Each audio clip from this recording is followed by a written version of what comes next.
Calendrier de l'Avent spécial relation amoureuse, jour 19.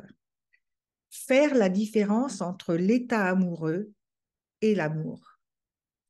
Au début, quand vous vous rencontrez, vous êtes amoureux l'un de l'autre. C'est-à-dire que dans tes yeux, il a toutes les qualités, dans ses yeux, tu as toutes les qualités. Et en fait, je vais te donner un scoop, c'est pas vrai. Non, non, il n'a pas toutes les qualités et évidemment, toi, tu le sais, tu n'as pas toutes les qualités.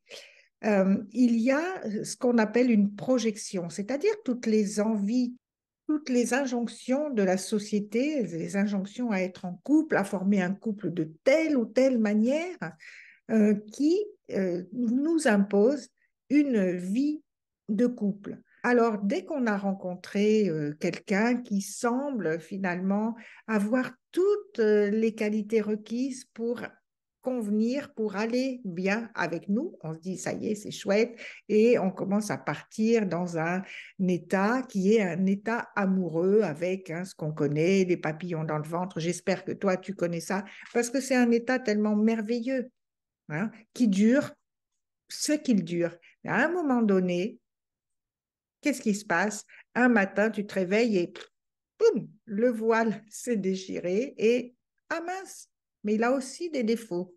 Il ou elle, on s'en fiche. Et puis, à un moment, là, il se passe que lui, qui avait toutes les qualités au début, maintenant, il a tous les défauts. Bah, en fait, c'était pas vrai au début et ça n'est pas vrai maintenant.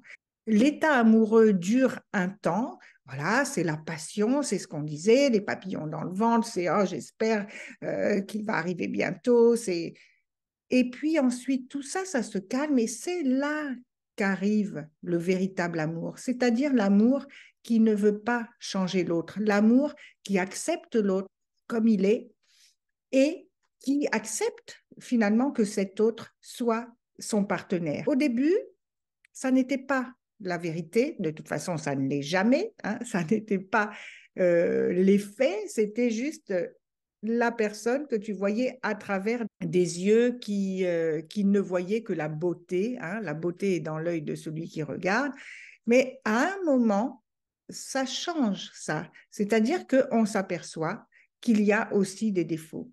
Et, comme je le disais, l'amour commence à ce moment-là, quand on accepte les défauts et qu'on aime les qualités. Et il y a bien sûr des choses à faire pour que les qualités se développent et que les défauts de l'autre, finalement, on n'en ait pas à subir trop les conséquences. Il y a des choses à faire et j'en parlerai dans la vidéo de demain. Je suis Hélène Dian, je suis coach, spécialiste de la relation amoureuse et je te dis à demain.